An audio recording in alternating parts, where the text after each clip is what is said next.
Dharmendra Pradhan, he's an intermediary. Absolutely, he should resign. But Dharmendra Pradhan hasn't beaten up the students. Home Minister has. He should resign. And Home Minister reports to Prime Minister. He should resign. What is going on? మిత్రులారా, విద్యామంత్రి ధర్మేంద్ర ప్రధాన్ రాజీనామా చేయాలని cockroach Janata party ఆధ్వర్యంలో మొదలైనటువంటి ఉద్యమం ఇప్పుడు పిల్లల చేతుల నుంచి పెద్దల దాకా వెళ్ళింది.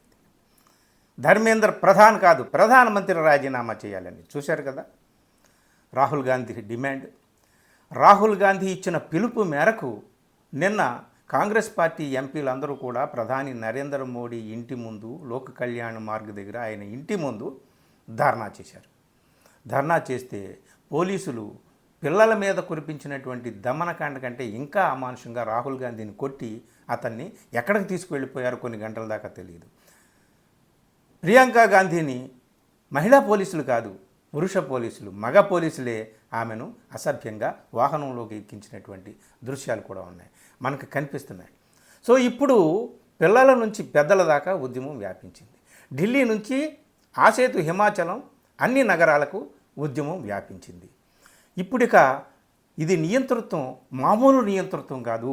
తానాషాహి అంటారు హిందీలో నియంతృత్వాన్ని. ఇది తానాషాహి కాదు, మోడీ షాహి అని అంటున్నారు. ఆమ్ ఆద్మీ పార్టీ ఎంపీ సంజయ్ సింగ్ ఈ మాటని కాయిన్ చేశాడు. చూడండి.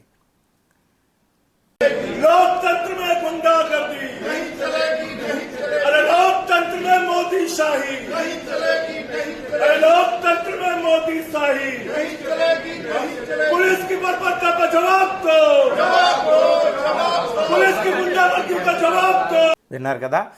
సో మిత్రులారా, నియంతృత్వం ఎలా ఉంటుంది, నియంతృత్వం పోకడ ఎలా ఉంటుంది అనేది మనకు 20వ తేదీన అమాయకులైనటువంటి నిరపరాధులు, నిరాయుధులు అయినటువంటి శాంతి మార్గంలో ఆందోళన చేస్తున్నటువంటి, మార్చి చేస్తున్నటువంటి విద్యార్థుల మీద పోలీసులతో దమనకాండ సాగించారే పాలకులు ఒక రుచి చూపించారు. నియంతృత్వం ఎలా ఉంటుందో చూడండి, ఇక మేము చాలా చేస్తామని చెప్పేసి. సో మిత్రులారా, వీళ్ళు పిల్లలే కదా, కాక్రోచ్లే కదా, అణిచివేస్తే వాళ్ళే నలిగిపోతారు. బాష్పవాయువు ప్రయోగిస్తే వాళ్ళే చెల్లాచెదురై పారిపోతారు. లాఠీలతో కాళ్ళు చేతులు విరగ్గొడితే వాళ్ళే లబోదిబోమని అదృశ్యమైపోతారు అని చెప్పి పోలీసులతో ఈ అమానుషమైనటువంటి, క్రూరమైనటువంటి దమనకాండ సాగించారండి పిల్లల మీద. అయితే ఏమైంది చెప్పండి? అక్కడితో ఆగిపోయిందా ఉద్యమం? అక్కడితో పిల్లలందరూ అదృశ్యమైపోయారా? అవ్వలేదు. మొత్తానికి 20వ తేదీన వాళ్ళు అందరూ కూడా అనుకున్నది ఏమిటయ్యా అంటే, విద్యార్థులు మౌనంగా మనం శాంతియుతంగా గాంధేయ మార్గంలో, అహింసా మార్గంలో పార్లమెంటుకి ప్రదర్శనగా వెళదాము. అక్కడ 20వ తేదీన పార్లమెంటు మాన్సూన్ సెషన్ స్టార్ట్ అవుతుంది. అక్కడ పాలకులు ఉంటారు, ప్రతిపక్షాల నాయకులు ఉంటారు. వాళ్ళ ముందు మోకరిల్లి చేతులు జోడించి వేడుకుందాం, అయ్యా విద్యా వ్యవస్థను ప్రక్షాళన చేయండి. అమాయకులైనటువంటి వాళ్ళు ఆత్మహత్యలకు బలైపోతున్నారు. లక్షలాది కుటుంబాలు లబోదిబోమంటున్నాయి, గుండెలు బాదుకుంటున్నారు. ఈ వ్యవస్థను చక్కదిద్దండి, అకౌంటబిలిటీని ఫిక్స్ చేయండి, విద్యామంత్రిని తొలగించండి అని చెప్పేసి మనం వేడుకుందామని బయలుదేరారు. వాళ్ళ చేతుల్లో చిన్న కర్ర లేదు, చిన్న రాయి లేదు, కానీ వాళ్ళ మీద లాఠీ చార్జీ చేయించారు, బాష్పవాయువు ప్రయోగం చేశారు. కానీ ఏమైంది? అంతటితో ఆగిపోయిందా? ఈ ఉద్యమాన్ని ఇక మేము ఆపేది లేదు, ఈ ఉద్యమం ఇలాగే కొనసాగుతుందని జంతర్ మంతర్ దగ్గర బైఠాయించారు పిల్లలు. వాళ్ళు బైఠాయించారు. ఇక దేశంలో నలుమూలల నుంచి కూడా ప్రజలు అక్కడికి రావడం ప్రారంభించారు. చిన్న పిల్లల నుంచి పెద్దవాళ్ళ దాకా, అబ్బాయిల నుంచి, అమ్మాయిల నుంచి, పెద్ద మహిళలు, వృద్ధ మహిళల నుంచి, వృద్ధులైనటువంటి వాళ్ళ నుంచి, అందరి నుంచి కూడా ఒక మద్దతు. అందరూ కూడా అక్కడికి వస్తున్నారు. వాళ్ళ వయసు చూడటం లేదు, వాళ్ళ ఆరోగ్యం చూడటం లేదు, ఏమీ చూడటం లేదు. ఏమైనా సరే ఢిల్లీ వెళ్ళిపోవాలి. అక్కడ జరుగుతోంది ఆందోళన. ఏం జరుగుతుంది? పిల్లల కోసం, పిల్లల భవిష్యత్తు కోసం ఆందోళన జరుగుతుంది. కాబట్టి అక్కడికి వెళ్ళాలి. మిత్రులారా, అసలు ఏమీ జరగలేదు, పిల్లల్ని మేము ఏమీ చేయలేదని పోలీసులు చాలా కళ్ళబోలి కబుర్లు చెప్తున్నారు. అంటే ఇంతకు ముందులా కాదు కదా. ఇప్పుడు అందరి చేతిలో వీడియో ఉంది కదా. ఇంటర్నెట్ కట్ చేసినంత మాత్రాన ఆ విజువల్స్ ఆగలేదు. పోలీసులు లాఠీలు పట్టుకొని చిన్న పిల్లలని చూడకుండా, మగపిల్లలు ఆడపిల్లలని చూడక ఎంత దారుణంగా కొట్టారో ఆ దృశ్యాలు కొన్ని రోజులైనా ఇంకా వెంటాడుతున్నాయి.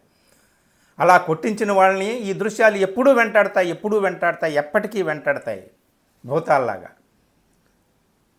కొన్ని దృశ్యాలు మీరు చూస్తే ఆశ్చర్యపోతారు. ఒక ఆ స్త్రీ అని చూడకుండా ఒక పోలీసు ఏ ప్లేసుల్లో పట్టుకొని గెంటుతున్నాడో చూడండి.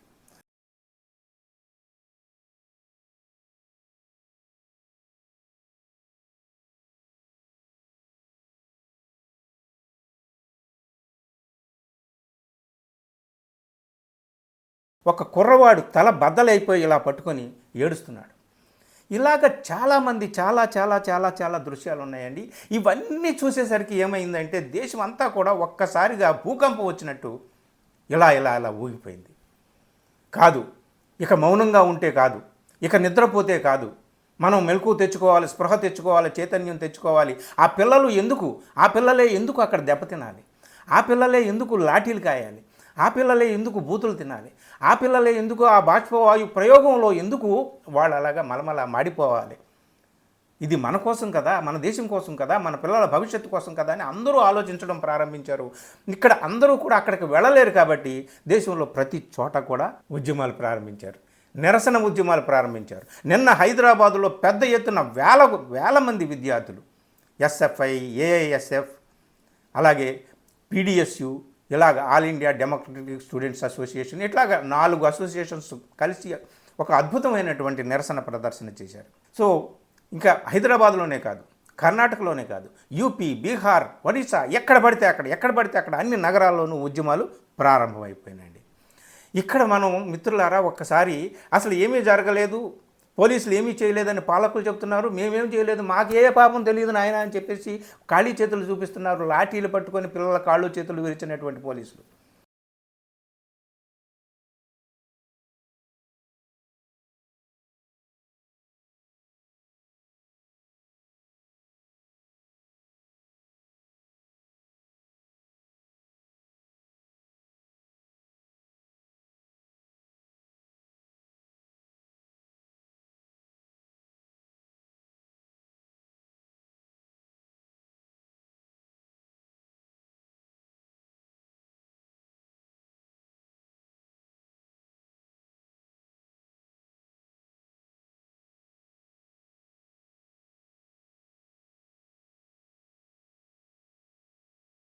ఆ పిల్లలు ఏమంటున్నారో విని తీరాలండి. ఎన్ని దెబ్బలు తిన్నా సరే వాళ్ళ మనోనిబ్బరం ఎలా ఉందో, వాళ్ళ ధైర్యం ఎలా ఉందో ఒక్కసారి చూసి తీరాలండి. ఆ విజువల్స్ చూసి తీరాలండి. మనం చూడండి, ఒక్కొక్కటి చూడండి. ఆ పిల్లలు ఎంత సాహసంగా మాట్లాడుతున్నారు. करंट का झटका छोड़ा इन्होंने, हम ऊपर सारे उस पे थे, हम जितने पूरे लाइन से लगे थे सब इतनी दूर जाके गिरे उस करंट से, बहुत ज्यादा दूर। बच्चों का दर्द नहीं पता है मैडम।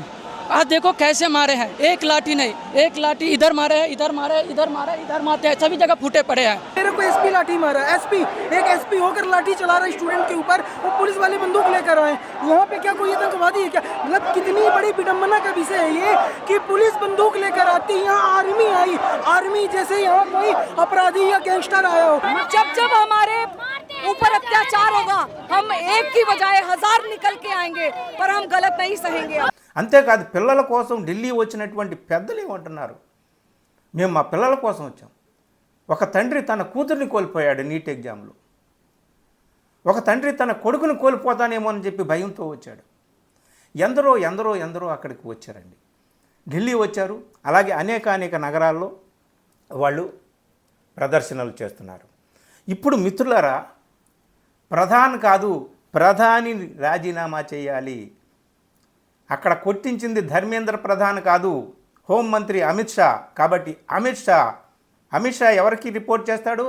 ప్రైమ్ మినిస్టర్కి. కాబట్టి home minister, prime minister Amit Shah, Narendra Modi ఇద్దరు కూడా రాజీనామా చేయాలనే డిమాండ్తో ఇప్పుడు అసలు ఉద్యమం ప్రారంభమైంది. పిల్లలే కదా నలిపేద్దాం, కాక్రోచ్లే కదా తొక్కి అవతల పాడేద్దాం అని చెప్పేసి అనుకుంటే, బాష్పవాయువు ప్రయోగిస్తే, లాఠీలు జలిపిస్తే పిల్లలు లొంగలేదు కదా. పిల్లల్లో ఇంకా ఉక్రోషం పెరిగింది, ఇంకా ఆక్రోషం పెరిగింది, ఇంకా ఆగ్రహం పెరిగింది. తండోపతండాలుగా ఢిల్లీ వెళ్తున్నారు, తండోపతండాలుగా అన్ని నగరాల్లో కూడా పిల్లలు ఆందోళనకు దిగారు. ఇది ఏ రూపం తీసుకుంటుంది? కాంగ్రెస్ పార్టీ ఇప్పుడు ఎక్కడుంది రాహుల్ గాంధీ, ఎక్కడున్నాడని చెప్పి ప్రశ్నలు వేసేవాళ్ళు నిన్న రాహుల్ గాంధీ తిన్న దెబ్బలు చూడండి. రాహుల్ గాంధీని ఏ విధంగా పోలీసులు ఎంత అమానుషంగా ఈడ్చుకు వెళ్ళారో ఆ విజువల్స్ చూడండి. అంటే ఇక ప్రతిపక్షాలు కూడా పిల్లల బాట పట్టాయి, పెద్దల బాట పిల్లలు కాదు, పిల్లల బాట పట్టాయి ప్రతిపక్షాలు. అంటే పెద్దలందరూ కూడా పిల్లలు చూపిన దారిలో ఇప్పుడు నడవాలి. ఎందుకు నడవాలంటే ప్రజాస్వామ్యాన్ని కాపాడుకోవాలి. ఎందుకు నడవాలంటే ఈ రాజ్యాంగాన్ని కాపాడుకోవాలి. పిల్లలు చూపిన దారిలో ఎందుకు నడవాలంటే మన హక్కుల్ని మనం కాపాడుకోవాలి. మన వ్యవస్థ అస్తవ్యస్తంగా ఉన్నటువంటి ఈ వ్యవస్థని ప్రక్షాళన చేయడానికి పిల్లలు చూపిన దారిలో నడవాలని చెప్పి పెద్దలందరూ కూడా ఇప్పుడు ఏకీకృతమయ్యారా, సమైక్యమయ్యారా అని అనిపిస్తుంది. ఈ ఆందోళన ఏ రూపం తీసుకుంటుంది? అంతా అయిపోయాక ఇప్పుడు చేతులు గాలేక ఆకులు పట్టుకున్నట్టుగా ప్రధానమంత్రి గారు మొసలి కన్నీరు కారుస్తూ అన్నాడంట ఎంపీలందరినీ, ఎన్డీఏకి చెందిన ఎంపీలందరినీ, అయ్యా మీరు పిల్లల దగ్గరికి వెళ్ళండి, పిల్లలతో మాట్లాడండి, వాళ్ళ బాధలు ఏంటో తెలుసుకోండి అని చెప్పేసి ఇప్పుడు అంటున్నాడంట. ఇప్పుడు పిల్లల మీద దమనకాండ సాగించాల్సిందంతా సాగించి వాళ్ళని నానా హింసలు పెట్టి చిన్నపిల్లలు, ఆడపిల్లలు, పెద్దలు, వృద్ధులు అనేటటువంటిది చూడకుండా, తారతమ్యం లేకుండా విపరీతంగా వాళ్ళని కొట్టి రక్తపాతం సృష్టించి అసలు ఏం జరగలేదని చెప్పి ఇప్పుడు వాళ్ళ దగ్గరికి వెళ్ళి మాట్లాడండి అని చెప్పి ఎంపీలకి ప్రధాని చెప్పినట్టుగా నిన్న మీటింగ్లో ఇప్పుడు వార్తలు వచ్చాయి. ఇప్పుడు వాళ్ళ ఎంపీలందరూ పిల్లల దగ్గరికి వెళ్తే లేదా మినిస్టర్లు వెళ్తే ఇప్పుడేంటి, ఇన్నాళ్ళ నుంచి నెల రోజుల నుంచి ఏం చేశారు? వాళ్ళు ఏమీ ఊసిపోక అసలు ఏం చేయాలో తోచక ఏ పని పాట లేక, ఆయన ఎవరో మహానుభావుడు అన్నాడు కదా చీఫ్ జస్టిస్ కాక్రోచ్ అని, సో పని పాట లేక వాళ్ళు వచ్చి జంతర్ మంతర్ దగ్గర కూర్చున్నారా? ఎక్కడో అమెరికాలో ఉంటున్నటువంటి అభిజిత్ దీప్కే ఇక్కడికి వచ్చి ఇక ఏ ఊసిపోక కాలక్షేపం కోసం జంతర్ మంతర్ దగ్గరికి వచ్చి కూర్చున్నాడు. అందరికీ అర్థమైపోయిందండి. ఇటీవల 14 సంవత్సరాల కాలంలో ఇలాంటి ఉద్యమం, రైతులు ఉద్యమం చేశారు, ఇంకా చాలా ఉద్యమాలు, నార్త్ ఈస్ట్లో ఉద్యమాలు జరుగుతున్నాయి, అన్ని ఉద్యమాలు జరుగుతున్నాయి. కానీ జన్జీ పాల్గొన్నటువంటి, ఇంత పెద్ద ఎత్తున జన్జీ పాల్గొన్నటువంటి ఉద్యమం ఇదే. నేను ప్రత్యక్షంగా నా కళ్ళతో చూసిందైతే ఇదే ఈ దేశంలో. ఇక ఈ ఉద్యమం ఏ రూపం తీసుకుంటుంది అనేది మిత్రులారా ఇక్కడ మనం గుర్తుపెట్టుకోవాల్సింది ఏమిటంటే, ఇక్కడ మన పిల్లలు, మన విద్యార్థులు విద్యా వ్యవస్థ ప్రక్షాళన కోసం సాగించుతున్నటువంటి ఈ ఉద్యమం కేవలం దేశవ్యాప్తంగా విస్తరించడం మాత్రమే కాదు, విశ్వవ్యాప్తం అయిపోయిందండి. లండన్లో మన భారత హైకమిషన్ ముందు ప్రదర్శన చేశారట. ఆ విజువల్స్ కూడా వచ్చాయి చూడండి.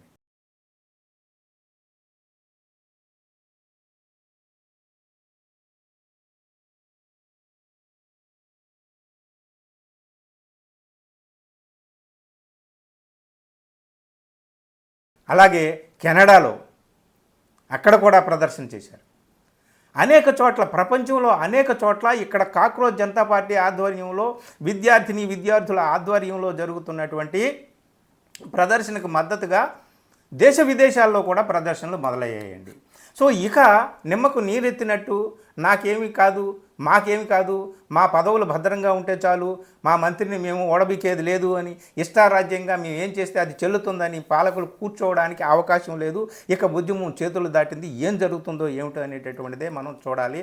ఇప్పటికైనా పెద్దలు దిగొచ్చి, పాలకులు దిగొచ్చి విద్యార్థులతో మంతనాలు చేసి వాళ్ళ డిమాండ్ని నెరవేరుస్తారా? సరే, లేదంటే ఈ ఉద్యమం ఏ పరిణామాలకు దారితీస్తుందో ఏమిటో మనం చెప్పలేం మిత్రులారా. Thank you. వీడియో నచ్చితే మిత్రులకు షేర్ చేయండి.